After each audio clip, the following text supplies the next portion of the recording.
No comment. Simply way channel உங்களை அன்போடு வரவேற்கிறது.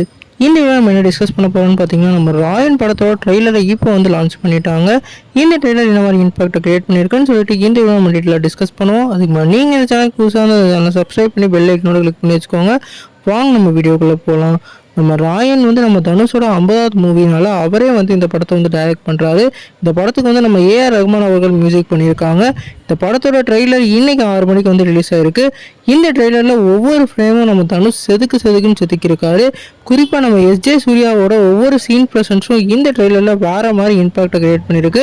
குறிப்பாக அவர் வந்தாலே வந்து கிளாப்ஸ் தட்டுற மாதிரியான சீன்ஸ்லாம் வந்து ட்ரெய்லரில் மெர்ஜ் பண்ணி விட்ருக்காங்க. இந்த ட்ரெய்லரை பார்க்கும்போது கதையை வந்து நம்மளோட செல்வராகவனில் இருந்து தான் ஆரம்பிப்பாங்கன்னு நினைக்கிறேன். செல்வராகவனுக்கு இந்த படத்தில் வந்து ஒரு ஃபுல் ஃப்ளெஜ்டு லோராக இருக்க போது எப்படி வந்து நம்ம நானே வந்து அவருக்கு வந்து ஒரு கேமியா மாதிரி கொடுத்துருந்தாங்களோ அந்த மாதிரிலாம் பயன்படுத்தாமல் அவரோட ஒரு வெல் விசராக நம்மளோட தனுஷ்க்கு வெல் விசராக வந்து சைல்டுஹுட்லேருந்து இருக்கிற மாதிரி சீக்வன்ஸை காமிச்சிருக்காங்க.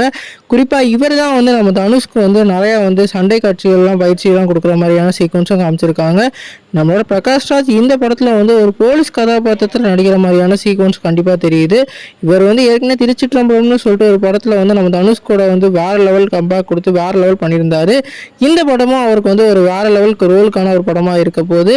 குறிப்பாக இந்த இதில் வந்து நம்ம தனுஷோட ஒவ்வொரு ஸ்க்ரீன் ப்ரெசன்ஸையும் அதே மாதிரி அவரோட டேரக்ஷனையும் நம்ம பாராட்டி தான் ஆகணும். ஏன்னா ஒவ்வொரு ஸ்க்ரீன்ஸும் வந்து பெரிய ஸ்டார் கேஸ்டாக இருந்தாலும் அவங்களுக்கான ஒரு டைம் ஸ்பேஸை வந்து கொடுத்துருக்காரு.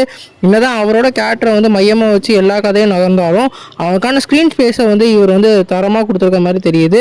இவரோட 50வது படம் வெற்றியோ தோல்வியோ நான் தானே டேரக்ட் பண்ணுவேன்னு சொல்லிட்டு அவரோட தில் இருக்குல்ல, அதுக்கே வந்து இந்த படம் வந்து வேறு லெவலில் ஓடும்.